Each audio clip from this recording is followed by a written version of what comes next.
жана натыйжалуу коргоону камсыз кылуу. Бул трансплантация тармагында да түздөн түз тиешелүү. Биз донорлордун, реципиенттердин жана медицина кызматкерлеринин укуктары мыйзам менен так жөнгө салынып, ишенимдүү корголушу керек деп эсептеймин. Айрыкча төмөнкү маселелерге көңүл буруу маанилүү болот. Биринчи, бейтаптардын укуктарын коргоонун натыйжалуу механизмдерин түзүү. Экинчи, трансплантация жүргүзүүдө ачык айкындуулукту жана мыйзамдуулукту камсыз кылуу.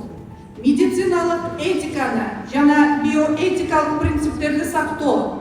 Донорлукка байланышкан талаш-тартыштарды мыйзам чегинде адилет кароо.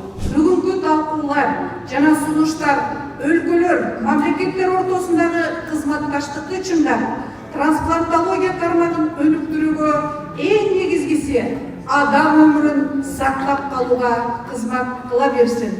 Урматтуу коноктор, сиздерди ушул Кыргызстанга келип, ушундай өзүңүздөрдүн тажрыйбаңыздар менен, бай тажрыйбаңыздар менен бөлүшүп жатканыңыздарга терең ыраазычылык билдирем.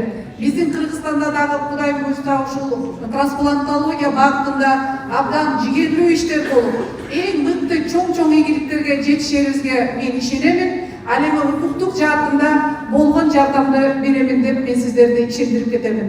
Көңүл бурганыңыздар үчүн терең ыраазычылык билдирем.